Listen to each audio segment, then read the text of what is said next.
guys sit down. Thank you. Oh, man. Wow. Some of y'all didn't stand. You were unsure. I get it. It's all right. I'll earn it. That's okay. How y'all doing? Y'all good? Oh, man. Thank y'all so much for coming. Oh, you guys ready to be offended? No, don't fucking say that and then go on Twitter afterwards like, oh, Matt has some opinions of his own and end my fucking career, okay? Just want to have a good time tonight, all right? Comedy almost isn't fun, okay? Having to adhere to everybody's sensitivities. Since when?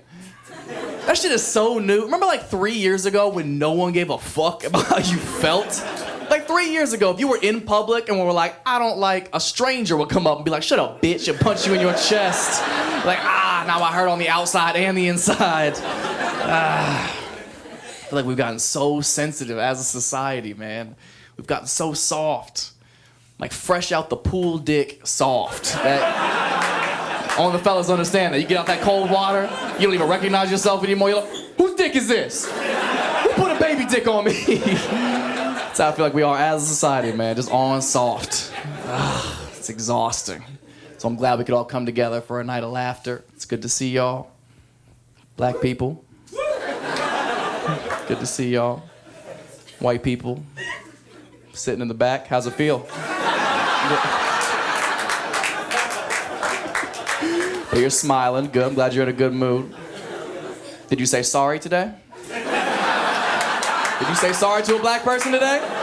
Get your Venmo out right now. Cash App every black person in here. $5. Gets you through the rest of the show. We're gonna get these reparations one way or another, okay? I'm sorry it took so long. I just got here, all right? Y'all gotta learn how to take Bitcoin or something, but we're gonna figure it out. White people have been so sorry in 2021, haven't they? Oh my God. It's been my favorite show to watch. Just white people trying to out-woke each other in front of black people. Because it'll always start reasonable and then just gradually get out of hand. Like white person number one will start low. Like, well, you know, I voted for Obama 2 times in a row. You're like, all right, solid politics, okay. Now white person number 2 has to top Obama, so he's like, that's crazy. I was just talking about how Jesus was black. And you're like, yeah, well, walked on water, probably couldn't swim. I check out. Now white person number 3 is gonna top Obama and Black Jesus. He's panicking. He says some ignorant shit like, well, Medea is my favorite franchise. You're like, gotcha, liar. Medea is nobody's favorite franchise. Not even black people's. Okay, you are reaching. I think I go Soul Plane, then Medea movies. God. Ugh, it's all this white guilt. It's heavy. It's starting to feel like alcoholism a little bit.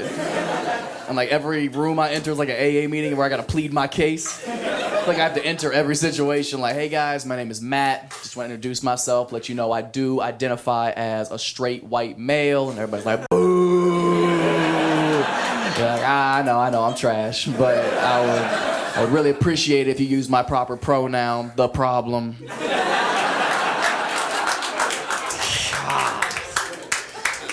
What an uncomfortable time to be a straight white male. It's a tough time for my people. For once, you know, you gotta know when to fold them. You know what I mean? We stayed in the game too long. We can't be doing that. Coming back to haunt us hard. Rightfully so. It's just uncomfortable because to be a straight white male in 2021, you're kind of guilty by association, aren't you? Which is a shitty place to be if you didn't do anything. Like, I just turned 25. I just got here. You know what I mean? Like, I didn't do anything. I'm a new white. Like, give me a chance. Give me a chance to white my wrongs. You know what I mean? Like, just want to sing along to some songs. You know what I mean? Just give me a chance. It's not my fault. It's not like I made the conscious decision to be born a straight white male.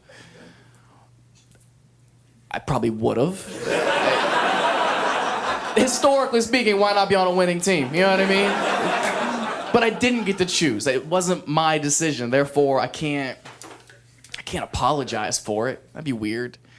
And you don't have to. That's the thing. You don't have to apologize for it. Just be a decent fucking human being.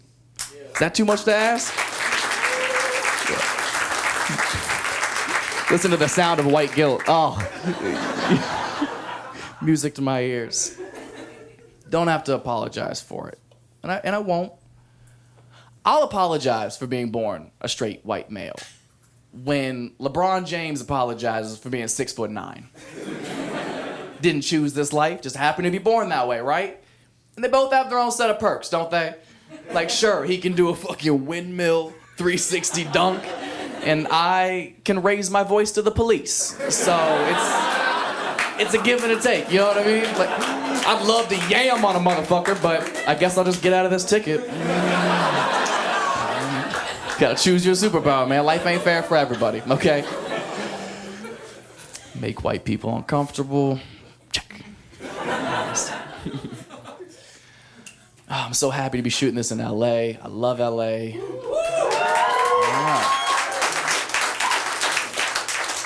I love it because I'm not from here, so I have perspective.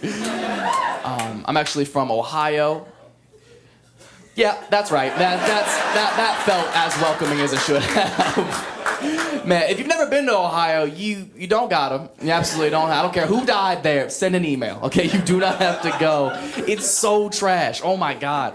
I'm not even from like a fun part of Ohio. I didn't get like Cleveland or Cincinnati, nothing fun. I'm from the middle of nowhere, like hour west of Columbus, surrounded by cornfields, country, the sticks, we call it. Population like 1,500 people. Like the kind of small town where like the gas station's also the grocery store. You know what I mean? Fuck around, get some sandwiches and some diesel. You here? Why not save a trip? My hometown was so country, man. We used to have drive your tractor to school day. Swear to God. Do you guys remember School Spirit Week? Well, like every day of the week would have a theme to it, like pajama day or twin day. We would have one day in that week when like the rich kids would pull up and just fucking flex on us, John Deere style. And the women in my school would just get wet. Like, oh my Lord, he's got land. Because that's all people cared about where I was from, was fucking farming. Like, you didn't need 8 inches if you had 8 acres. Like, that was the biggest flex you could come with. You couldn't compete with a farmer. If he's plowing land, he could plow your bitch, straight up. Like, there's just nothing you could do. Nothing you could do. But it's the type of small town where, like, life just kind of dissipates. You know what I mean? Like, everyone lives the exact same life timeline. Like, you go to high school, you get pregnant, then you graduate, maybe, and then you get a job, get married, and so on and so forth. Then you die in this hometown. It's depressing. There's nothing to do.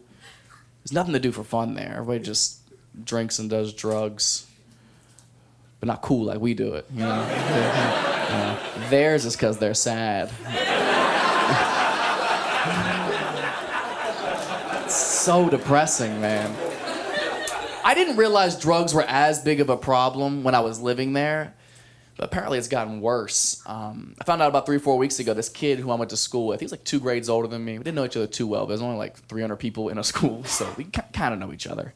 Found out like 3 or 4 weeks ago, this kid OD'd from heroin in this town at his job. The same job he got when we were in high school. He lived and died there. And obviously the whole town got together and they mourned the loss of their dealer. No, guys, don't get weird, okay? There's a silver lining moment. The whole town, I swear to God, they started a GoFundMe, and they raised enough money so that they could get him a memorial bench at his favorite park, which I thought was a really sweet memento, you know, to provide other people seating to do their heroin. I've never done heroin, but I imagine you want to sit down.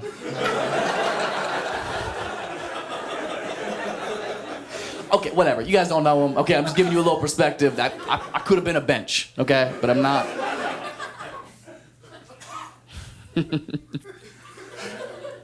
Nothing like where I'm from. It's so weird. I'm good looking. I don't like it any more than you guys do, okay? This is not good for comedy, okay? And it's so weird for me. My looks are so confusing to me because you guys haven't known me my entire life, so you have no context of this, but this shit just happened.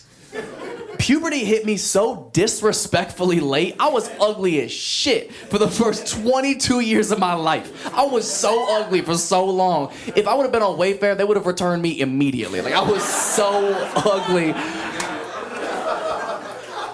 No, okay? I spent the first 22 years of my life building a personality for what? You think I need to be funny now? No, it's a fucking waste of my time, to be honest. It's gotten me nowhere. And it's so weird because when you spend so much of your life as one thing and then you're drastically changing to something else overnight, it fucks with you emotionally. Like it's still so new to me that I don't quite grasp it. I don't see myself that way. Like, I know I look like every fuckboy ever, but I do identify as an ugly person. So I think that does technically make me trans.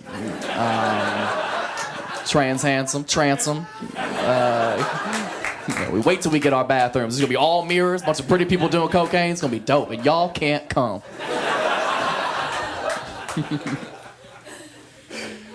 It's so weird, man.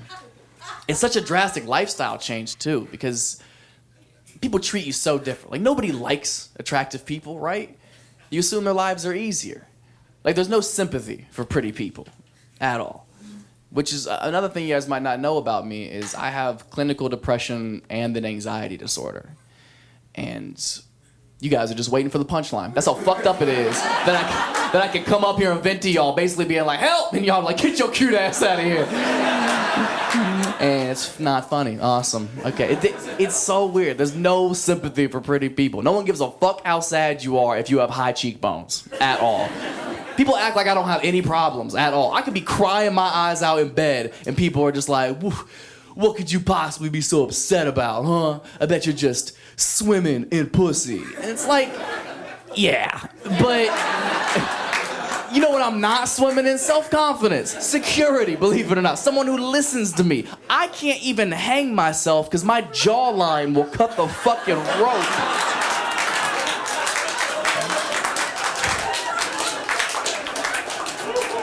And I'm just on the ground, handsome. Even if I did die, it's gotta be an open casket. People are like, God damn, he looks good in a suit. That's really nice. Blue is his color. That is nice. There's no sympathy for pretty people. You guys are lucky. Count your blessings, uggos. Shit ain't sweet up here either, okay? Everybody's dealing with shit. I just want you to remember that. Remember that. Next time you're in bed, having the worst day, crying your eyes out, and your friends are by your bedside or blowing up your phone, like, oh my God, are you okay?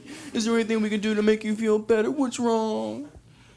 Just remember, it means you're ugly.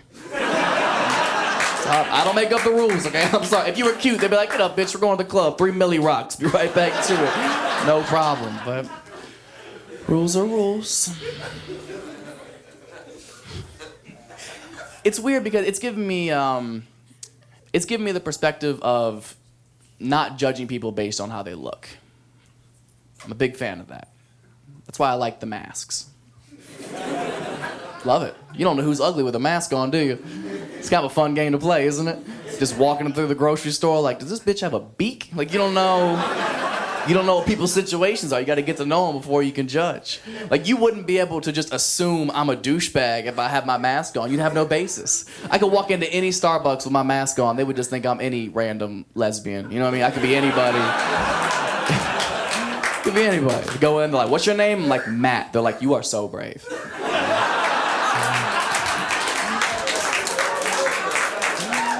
And the code to your bathroom is 4...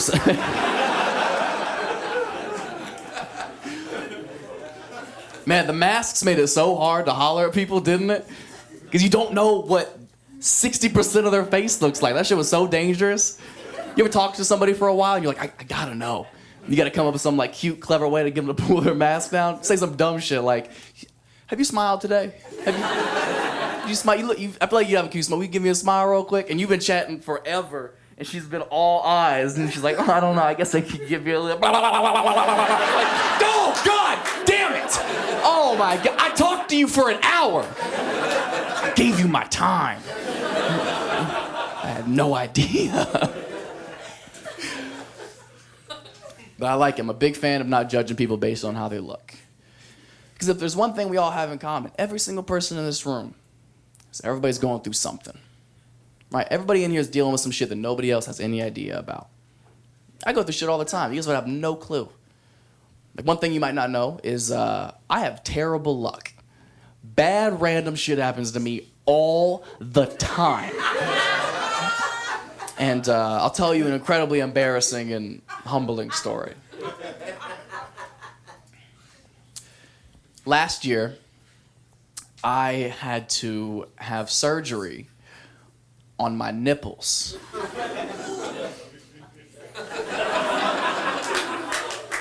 They're fine now. You can stop looking. Last year, I ended up developing this freak medical condition. Like, this shit is so rare. It only happens to, like, 12-year-old boys and 80-year-old men, and somehow I'm both. Like, it's so rare. My doctor looked me in my eyes and was like, I don't know why this happened to you. I was like, first of all, I'm up here. Second, don't not give me an answer, okay? It's not very professional. It was this freak condition that was causing the breast tissue under my pecs that bench about 285, 8 to 10 reps. That's neither here nor there. It was causing the breast tissue to grow incongruently under my nipples. Now, before your imaginations start running fucking wild, let me shut that down right now, okay? Whatever image you're drawing up in your head, get it out of there. It wasn't anything drastic at all. If you had never seen me shirtless before, you would never even know the difference. But you know your body, right? If something's off just the littlest bit, you notice it more than anybody else ever would. So it was just messing with me mentally. Like, I wasn't comfortable in my own skin. I wasn't comfortable taking my shirt off. My Instagram was suffering. I was like, starts messing with business, you gotta get checked out. So I go to the doctor, and he's like, yeah, I got it. I'm like, up. I was like, what do we do? And he explains to me that it's actually an irreversible condition, meaning it'll never just go away. You can't take medicine for it. You have to have it surgically removed from your body. I was like, all right, man, what's the damage on something like that? And he explains to me that this surgery is going to be $9,000. 9 racks. Out of pocket, mind you, because technically it's cosmetic. It's not life-threatening, so insurance doesn't cover it. $9,000 in the middle of the pandemic, which I don't know how much you guys know about stand-up comedy, but this is the first time I've been inside in like 2 years, man. I've been performing in pickup trucks and Kmart parking lots. Money has not been good to me. I definitely didn't have $9,000 to drop on something that wasn't gonna kill me. Breast implants are $10,000. So if you think my life is just oh so easy and I have no problems at all, you go home and you think about the dilemma that I had to sit with by myself every night leading up to this. Like, God damn. Am I about to drop $9,000 on something that's ultimately cosmetic and really only affects how I feel about myself and whoever it is that I'm intimate with? Or do I drop $10,000? Get these titties and clean up at the Women's Olympics. Are you kidding me? If I go full transition, it is over for you bitches. I don't even run track and field. I'm placing bronze, guaranteed, okay? I'm a decent looking dude, but I'm a bad bitch, straight up.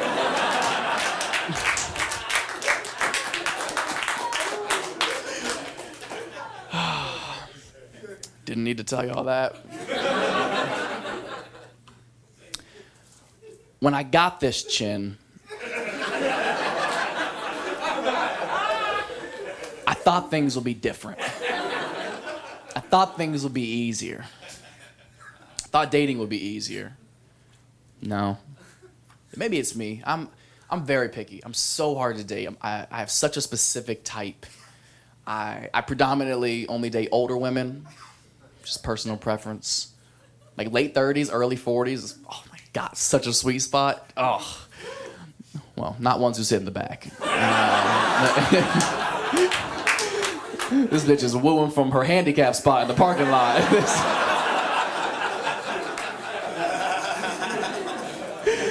I also don't know if you match the criteria. It's gotta be late 30s, early 40s, man. Because women are kind of like Captain Crunch, right? Like, they're the best right before they're gross.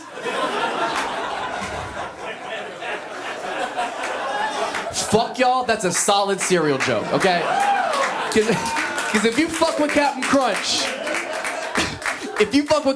you know it's a very fine window. If it tears your mouth up and it's oatmeal, okay? It's a very fine line. And it's like 42. Apparently, who knew? Some of y'all not laughing because you're sitting there with some grits, and that's fine. That's... Snitch on yourself if you want to. Maybe a little brown sugar in the front row. Put your dash on. That's how you holler. No verbal communication needed. I knew what that meant. Yeah, older women are so dope, man. Sometimes they got kids, which means they got snacks. I'm so easy, man. I can't cook at all. I'll fuck you for a Lunchable. That's a fact. I'm so easy. Are you kidding me? If you have a crock pot, I will shut shit down. To the best of my ability. I don't know who you were dating before me or what they were doing, but I don't want to make false promises. Because sex is hard. It is. Ladies, y'all have it so easy. Oh, never heard that before? I fully believe women have sex so much easier than men. Oh, man. One hoe in the back, just like, yeah, it just opens up. It's crazy. It just does its own thing. Dudes come out of her pussy like this.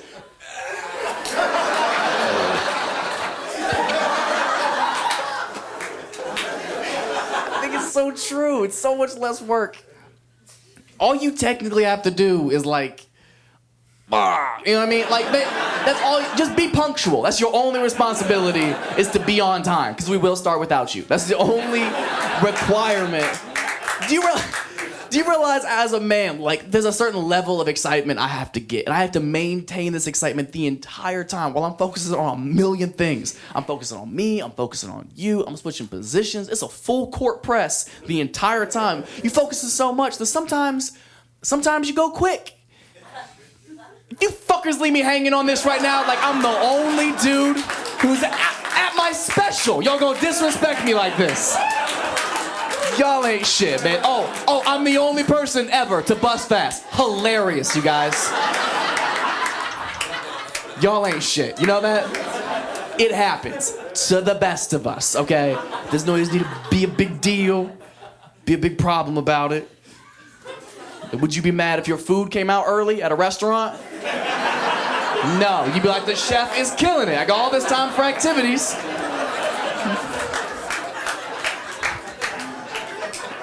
I don't come fast, I just respect your schedule, okay? I know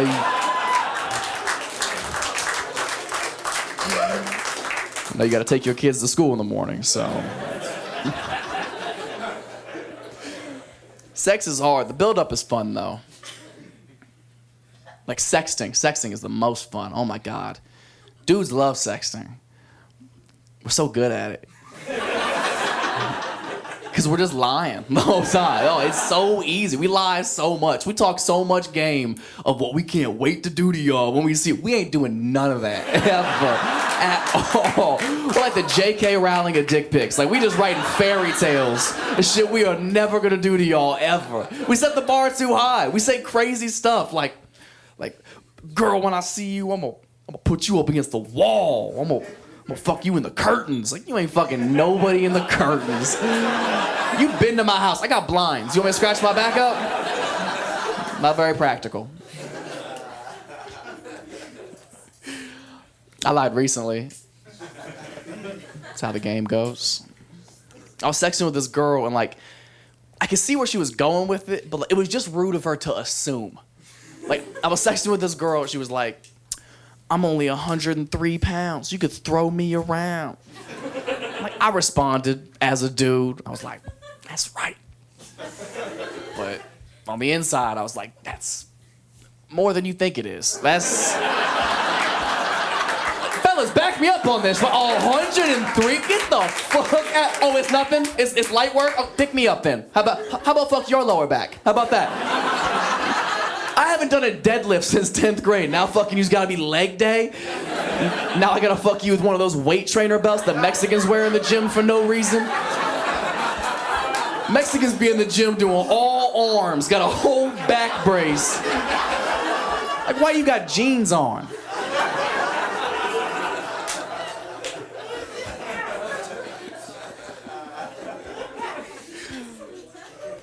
You said some people didn't like that? Yeah. Well, it is what it is.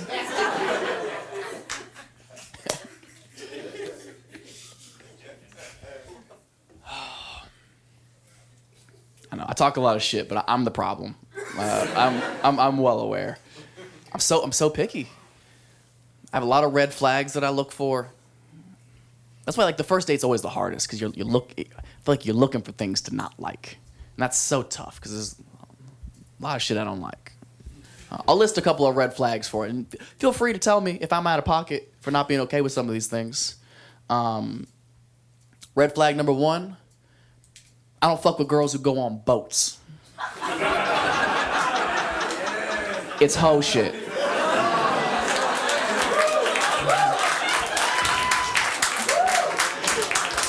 I feel like a lot of people in here have been cheated on. Not on land. That's what I feel like. Yeah, but I'm happy to have y'all support. Because it's insanity to me. If you live in LA and you date a hot girl for long enough, at some point this chick will come to you and say something like, babe, there's just this guy, a friend of mine, who wants to just take me and my 8 hot girlfriends into the abyss. Are you out of your fucking mind? Why? What? Stay dry. What? Like, no. People get fucked on boats. Boats were built for fucking. Since the beginning of boats, people been fucking on them. B.O.A.T, bring out ass and titties. It's been in front of us the whole time. It's always been an acronym. My girl not getting on no boats. No kayaks. No canoes. No paddle boats. You're not working up a sweat next to another man. Not dealing with it. That's why women love Titanic so much. Because it's a beautiful story about a chick who cheats on her man with a scrub while her boyfriend is on the ship.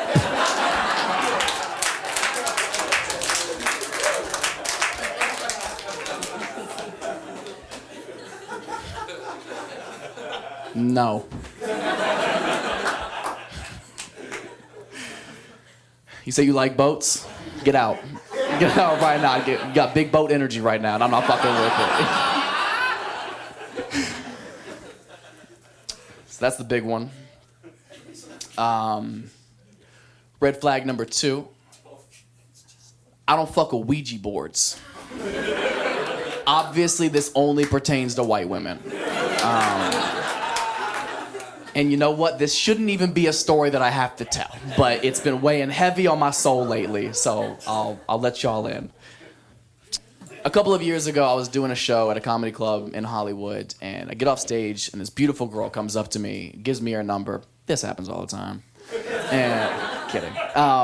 She comes up to me, gives me her number. She's beautiful. We go our separate ways for the evening. The very next day, she texts me and was like, "Hey, I want to come over." And I'm like, "Bet." Still got it, you know what I mean? So she comes over, I let her in, we go sit on the couch, and it's me and her on the couch, and then my roommate is down the hall in his room. His door's open. You can't see into the living room from his room, but he hears all of this. He's a witness. So we sit on the couch, and for the first 2 minutes, I'm asking all the questions that guys don't care about, but we don't want to come across too eager, so we ask silly questions like, you got a family, or those your real ears? You didn't get your ears done? Like vague shit that we don't really care about at all. So we're talking for like 2 minutes, and then she hits me with, "Yeah, do you have a Ouija board?" And I'm like, I don't even have a headboard. Nah, don't got that on me. Sorry. And she goes, well, can we go to Target and get one? I'm like, no, I've got Disney Plus. That's what we're doing. And she's not giving up. She was like, well, can I make one? I'm like, what in the demonic charcuterie are you trying to bring into my home right now? And I'm trying to hit. So I'm like, yeah, sure. If you can find the things in my apartment to make a Ouija board, go ahead. Biggest mistake of my life. This stranger who I just met starts ransacking my apartment. She's opening every cabinet, every cupboard, every closet, going through everything. I don't know if you guys have ever seen a video of when a deer accidentally gets inside and it starts hitting everything like it's never seen walls before. But she's going crazy. She finds a couple of markers to write stuff down. She finds this little glass piece to be like the centerpiece. And she's like, that's how hard she's working. She's out of breath. She's like, we don't have something to make the board. And I was like, damn. You know, guess we gotta watch Monsters, Inc. Why don't you just sit on down? And she goes, hold on a second. So she gets up and she goes over to the front door. She opens the front door and she goes outside. And my roommate comes down the hallway and is like, and I'm like, so he goes over and slams the door shut behind her. I laughed so hard, but again, there's a mission at hand. So I'm like, all right, stop playing. So I get up, I go open the door. It's been 4 seconds. I open the door. There's nobody out there. She's gone. So I'm like, hey.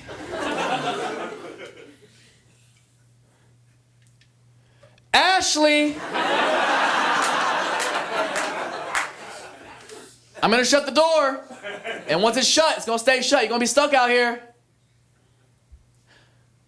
I'm serious, Amanda. All right. So I go, I swing the door and turn around, and straight out of a scary movie, this chick's foot, bah, stops it right before it closes on the frame. I was like, Jesus Christ. And here comes this chick lugging in this giant piece of cardboard. I'm like, where did you get that? She goes, it was just out there. Bitch, no it wasn't. No, it was not just out there. So she brings it in. She sets it on the coffee table, and we both sit on the couch, and I don't know where it came from. I lift it up. It's from the TV box I threw in the dumpster 4 days prior. This chick brought garbage back into my home to summon the devil. So you know the sex is gonna be dope.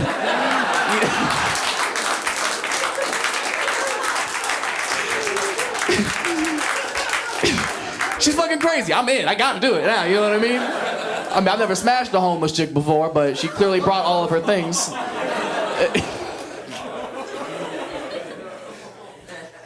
She's like, all right, you ready to make one? And I'm like, I guess, yeah.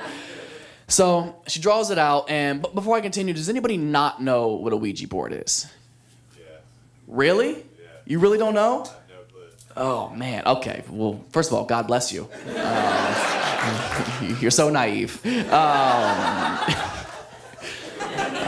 Ouija board is essentially, it's a toy board that you can get from any store like Walmart or Target or whatever. And people use it to drunk text the dead, essentially. That's all it's good for. And it's a very simple layout. It has the alphabet right here, close center, middle of the board. It's where the centerpiece is supposed to be guided by a spirit to spell out certain words to answers that you ask it. So in the middle is the alphabet. Right corner is no. Left corner is yes. Alphabet, left yes, no. Yes, alphabet, no. So she draws the whole thing up, and she's like, all right, so there's a couple of rules you have to know when you're going to play with a Ouija board. I was like, yeah, duh. I mean, everybody knows that. But refresh me again. She was like, all right, rule number 1, you never play with it by yourself. Ever. I'm like, okay. Rule number 2, you have to remember to say goodbye. Because apparently you can't ghost the ghosts. So she's like, all right, let's play. Okay. So got our hands on the piece, and she's like, all right, we got to ask it a question. All right, go ahead. She's like, all right, okay. Is there anybody here with us? And you just hear my roommate down the hallway go, yeah, his name is Brandon, and he fucking lives here. I was like, touche, he pays rent. Which do you? No. So she's like, all right, I'll ask you another question. Did anybody die here? Doesn't move. I'm like, this is crazy. She's like, oh, well, then you ask it something. I'm like, okay. Should we go lay down in my room? Oh!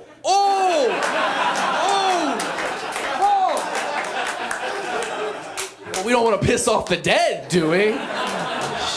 She was like, you're right. So we go lay down. This chick brings the cardboard in the room with her. She sets it at the foot of the bed like it's a golden retriever. Now we're under the covers. We're doing more makeshift conversation. You know, I'm like, you got dreams, or what's your favorite picture, or just vague shit I don't care about. And about like 4 or 5 minutes after this, she just knocks out. Like, not a subtle, like, I'm starting to feel a little bit tired. Like, just straight, yeah. And then like, she is slumped. And now it's her asleep, me under the covers, and I'm staring down, just terrified of this Samsung TV box. And all I could think is, this bitch didn't say goodbye.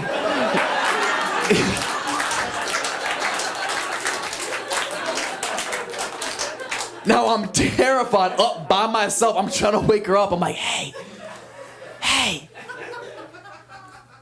Allison. Hey.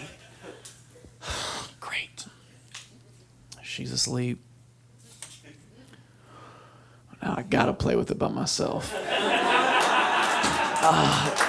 So I start jerking off, and she wakes up straight out of an exorcism and was like, what are you doing? And I was like, oh, God. And I swear to God, a spirit left my body and hit her right in the face. It was the craziest thing I've ever seen.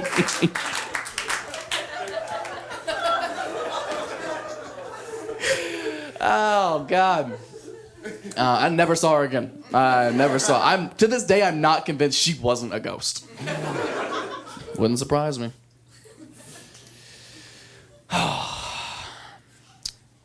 That's why I can't mess with young people. I really can't. She was 25, 26, just put off of it. It makes me feel so much older dealing with somebody like that. I do feel older. I date older women. All my friends are older.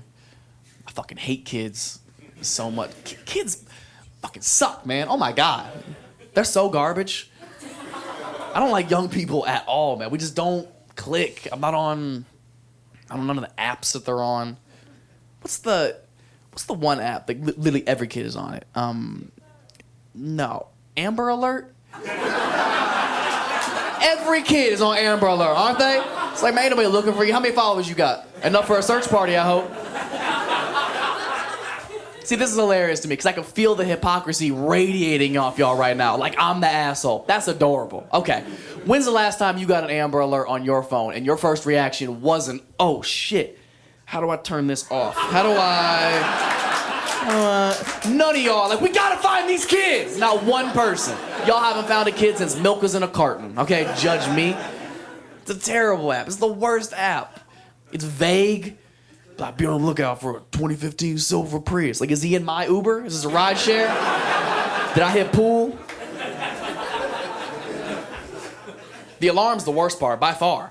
They haven't changed the alarm in like 30 years. It's still the same. I get so mad when that shit goes off on my phone. I could be standing next to the kidnapper and be like, hey, is it in the settings? Like, go to general, notification. I closed out of the Wayfair app. Do you guys remember that? You guys remember when Wayfair was selling other stuff? For any of you guys who might not remember, Wayfair, the furniture company, in 2020 was accused of, allegedly, being involved in human trafficking.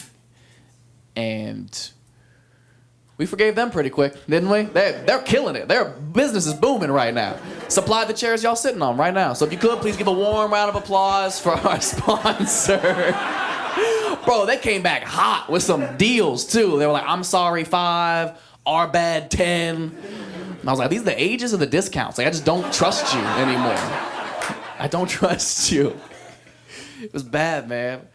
We found out, as a people, we hate human trafficking. But not as much as we hate an unfurnished patio. Am I right? Them umbrellas ain't cheap, man. No, it's not funny. It's not funny. It's very serious. And I do feel very bad for all the families affected by that, obviously. I feel terrible about it. But I especially feel bad for the dude who just wanted a desk. You know what I mean? How many times have you got the wrong order in the mail? And now you got to get a crib too? It's a lot of money out of pocket. It's messed up, man. You can't support them. Don't support Wayfair. They're terrible. Not as bad as IKEA, but fuck IKEA. You kidding me? They're way worse. IKEA needs to come with a kid just to help put that shit together.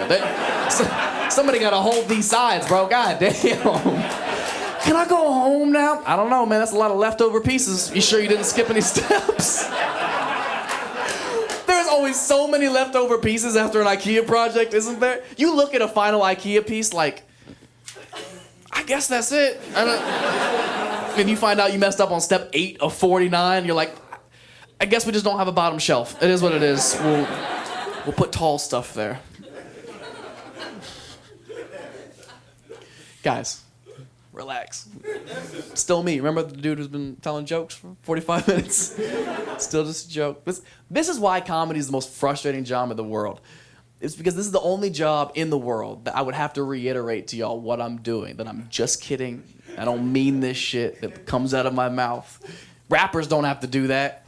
Rappers are literally like, I fucked your bitch and killed your family. And y'all are just like, ah! They don't gotta be like, I'm just rapping, y'all. I wouldn't do nothing like that. I'm David, you know me. I wouldn't do nothing like that.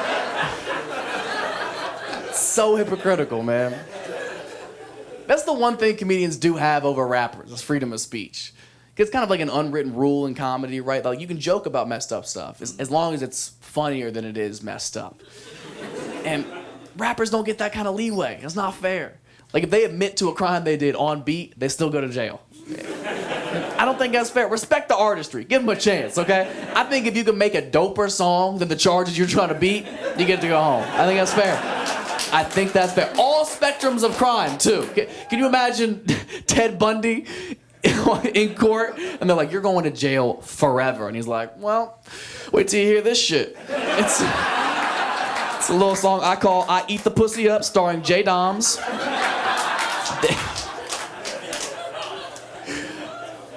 Because he's a cannibal.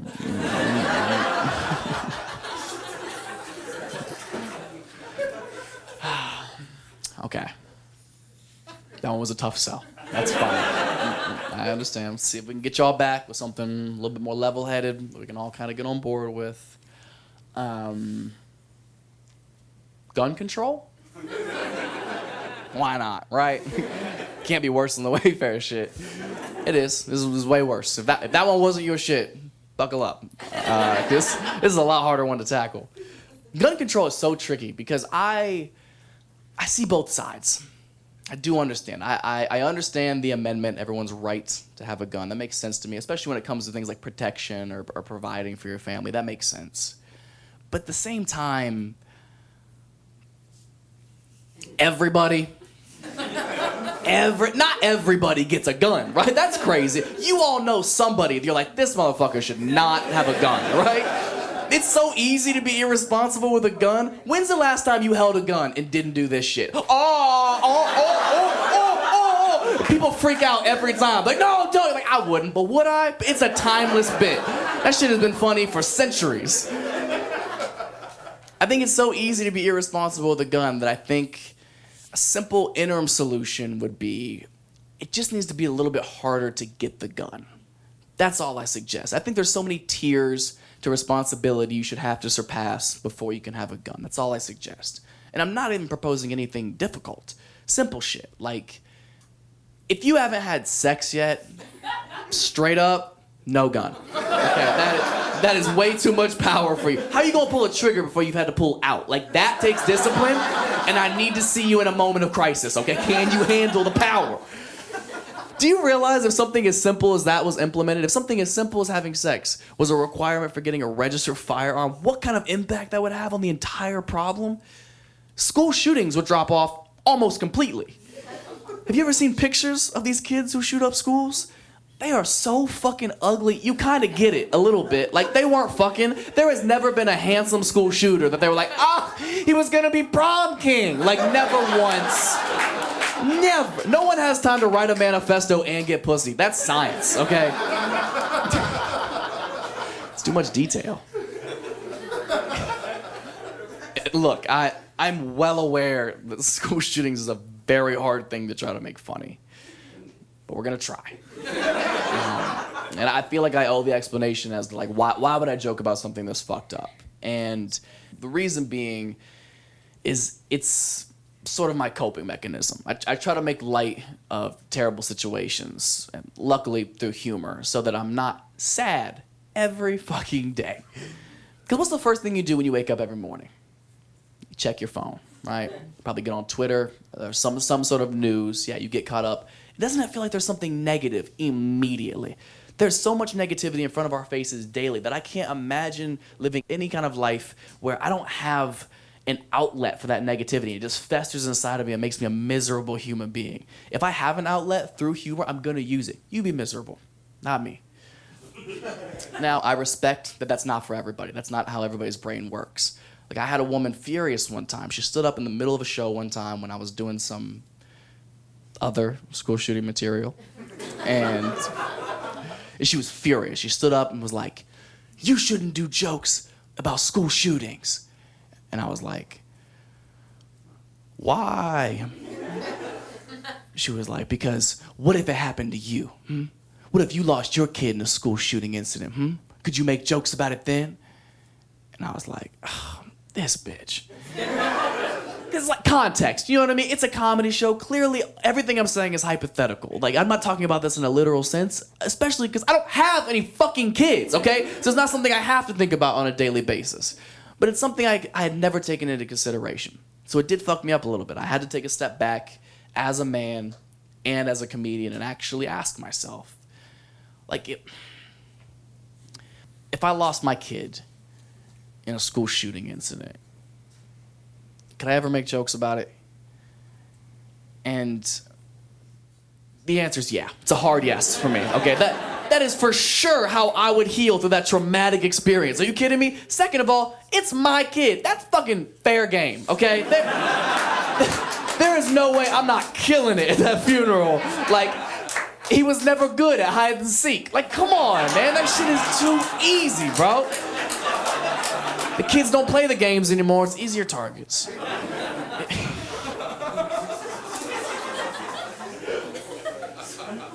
Hashtag bring back hide and seek. I like this topic only because it creates such a divide racially between black people and white people when it comes to the topic of school shootings, because it's usually us. And black people love to joke all the time. They love to be like, oh, you know, it's all the white kids shooting up all the schools. You know, shooting up the schools, a white kid's sport. I hear that joke all the time. Shooting up the schools, a white kid's sport. It's funny. It's a good joke. Until you think about the history of sports. Because if I know anything about the history of sports, it's that if white people are good at it now, black people are going to be way better at it someday.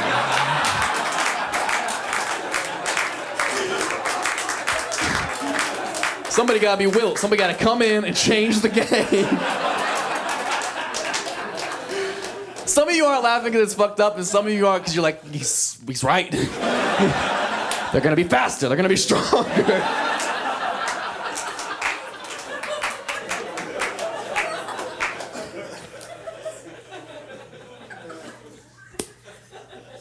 And canceled. Awesome. Oh, cancel culture. We gotta chill out. With the cancel culture stuff, we gotta chill out. The spectrum's too broad. I don't have time to care about everything because you make such a big deal about nothing that it takes all of my attention away from the stuff we actually should be canceling and actually should be upset about. And it's so frustrating. Like, just pick and choose, man. And stop digging up people's old tweets and shit. Straight up. I think it's the most bitch-made thing you could possibly do. Because I'm a big believer that as times change, people change. A lot of the time for the better. Not always, obviously there's exceptions, but a lot of the times. Like, there's so many examples of it in American history in and of itself. You could look at someone like Malcolm X. Malcolm X spent 10 years in prison for robbery and larceny. Got out, went on to become a civil rights activist that literally changed the fucking world. Maya Angelou used to be a prostitute. Went on to be... What the fuck is so funny about that? What white motherfucker in the back laughing at what I read in February, huh?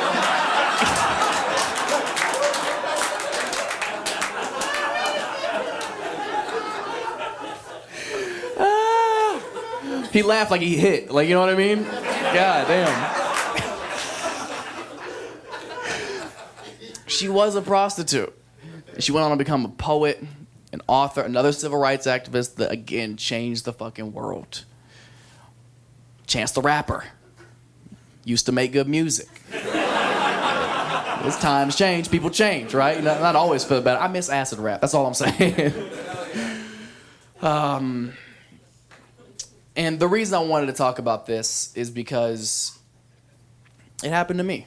A few years ago, somebody who didn't like me went online and they dug up a bunch of tweets of mine from when I was 15 years old. And when I was 15 years old, as I mentioned, I was born and raised in the middle of bumfuck nowhere, Ohio. Like, I didn't know shit about shit. I couldn't have been more ignorant. And anybody who says they didn't do or say some shit when they were 15 years old that they shouldn't have done or don't regret is a liar. Okay, that's the time in your life you're supposed to make mistakes so you learn from them, you grow from them, you don't go on to make those same mistakes when you're a responsible adult, yeah? So when I was 15 years old, I was going back and forth on Twitter with my best friend, Brendan. Now, Brendan and I have been best friends since preschool, since 4 years old. He's my next door neighbor, and Brendan also happened to be black. So Brendan and I were going back and forth on Twitter one day, and this is when Twitter was like the group chat. You know what I mean? You were just saying crazy shit there, because it was just y'all. You didn't think anybody was going to care 8 years later. So we were going back and forth on Twitter, just roasting each other, right? He would say something, I would say something. He would say something, I would say something. And then he said some shit that really had me fucked up. Because when I was 15, I also had Ohio teeth. Like, I had a big gap in the middle, I had little gaps on the side. My teeth were fucked up. And Brendan said some shit like, you're the only person I know who can eat food without opening their mouth. And 15-year-old me was shook. I was like, God damn, that's a finisher right there. So the roast battle was clearly over, so I conceded, and I had responded back with a very famous Chief Keef lyric at the time from the song Don't Like. So the conversation went, you're the only person I know who can eat food without opening their mouth. And I responded, fuck, that's that shit I don't like. Now, if you're familiar with the song, you would know I had tweeted the N-word in the song lyrics to my friend. And this was incredibly wrong. This was ignorant, naive, and stupid. I wish I had never done it. And when this resurfaced, people lost their fucking mind. I'm sorry. White people lost their fucking mind. They couldn't believe it. They thought I had just gotten away with being racist for 8 years. They were like, what? You can't say that. You're not black. You're not in the car by yourself. Like, they thought I had just found a loophole in racism and squeaked through the cracks. And black people couldn't believe that I knew who Chief Keef was. That was the biggest uproar amongst the black community. They were like, he fucks with Sosa? I had no idea. It was instant outrage amongst the whites, okay? And this was such an uncomfortable situation because white people love to be offended for other people. It's our favorite extracurricular activity to be like, oh, did you see? They want you to be upset about stuff you weren't even initially upset about. White people are like PC gladiators. Just, are you not outraged? I wasn't. Now I am. And again, this is a very tough position to be put in because white people have ruined every excuse in the book to get out of being called racist. They ruined all of them. And fortunately, but unfortunately, I fit a massive cliche. If you or anybody watching were to take the slightest glimpse into my life, you wouldn't have to look far at all. You would see that all of my friends are black. All of them. There's one. There's others, I swear. All of them are black. I have one white friend, and he's Russian. His name is Vladislav. And I don't know how much y'all know about Russians, but they're the black people of white people, okay? They're so dope. So, to my naivety, I'm trying to state my case to these strangers online who don't know who I am or know anything about me, because from my perspective, I'm like, no, like, what are you talking about? I'm not racist. If you look at the people who I hold closest in my life, the people who mean more to me than my actual blood family, the people I love most and would probably fucking die for, you would see that they're black. Like, what I did was obviously stupid and wrong, but I didn't mean anything malicious by it. I would never in my fucking life mean anybody any hate or harm based on the color of their skin. That's outrageous to me. And the most frustrating thing about the entire experience and arguing with these people online was that there's still people who don't believe me. There's some people right now, I'm sure, watching being like, this is just another white dude trying to get out of another sticky situation. And I understand that. But at the same time, I also don't have to convince you of a single fucking thing. I know who I am. I know I'm not racist. I know how many times I've jacked off to Queen Latifah's beauty shop. Y'all seen it? Oh, y'all sleeping, man. That shit's a classic. They so goddamn fine in that movie. Oh. Whew. So, this is when the conversation got really interesting because the problem shifted subjects. The issue started with a stupid mistake I made when I was 15 years old, and it shifted to white people now being uncomfortable with my comfortability with black people. Like, they were very uncomfortable with it. They were saying outrageous shit. They would be like, oh, I bet you hang out with so many black people so that you can justify saying racist shit like that. For real?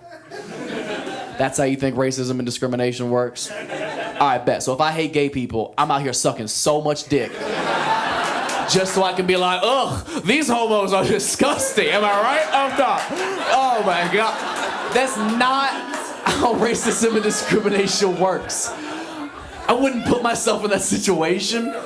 But they kept going. They got more and more ignorant. They're like, oh, well, why do you hang out with so many black people then, huh? What do you want to be black? Fucking a little bit. It's so much cooler some of the time, okay? Every white person wishes they were black a little bit. Any white person who says they don't is a fucking liar or a cop, okay? Do not believe that for even a second, okay? But the silver lining of all of this is it made me do so much reflecting. Like, things that I had never had to put any thought into because they were such first nature to me, I actually thought about. Like, I had never thought about why all of my friends are black. I had never thought about why I'm so comfortable with black people or why I appreciate black people so much. So I did a lot of self-reflecting on it, and the conclusion I came to is that nobody goes through more shit and still enjoys life to the fullest more than black people. Nobody. It's so impressive to me. And it's such a beautiful way to live your life because everybody's going to go through shit, but not everybody can bounce back and still enjoy shit to the fullest. And I think it's an absolutely incredible way to live. This is going to seem so dramatic, but I need you guys to take it into consideration. Do you have any idea what it takes to have this country literally built on your fucking back? To this day, still have to fight to be treated like a decent human being and still have time to write a better version of the Happy Birthday song? Have y'all heard it? That shit's incredible. They got a Drake verse on there. It's incredible. Step your shit up, white people. You had such a head start. It's absolutely amazing. At its simplest form, it just comes down to common interest and common opinion. The people who you have in common interest and opinion, those are the people you surround yourself with. Those are your real friends. Those are your real family. The world should not be split into like, oh, white people do this, black people do this. If you're trying to do something another culture does, you're trying to do something that you're not. Like, that divides us. That does not bring us together. And it doesn't even need to be so cut and dry. It goes through all aspects of life. Comedy is like that. I'm supposed to come up here, say some relatable shit that y'all have probably kind of already thought about. We make it funny. Now we have that bond together, right? But there's still that judgment until we have that bond. Like, every time I walk on stage, every dude watching is like, absolutely not. I ain't got nothing in common with this dude. He got bangs. Like, I'm not gonna think he's funny. But as soon as I come up here and say some relatable shit that we can agree on, like, who in here like big titties? All those dudes are like, well, let's give him a chance. See what these titties are talking about. Because we're not that fucking different, man. Stop dividing people just because you're uneducated or inexperienced, okay? That's why you're uncomfortable. That's why you come across as so fucking corny, and that's why you're not invited to the cookout.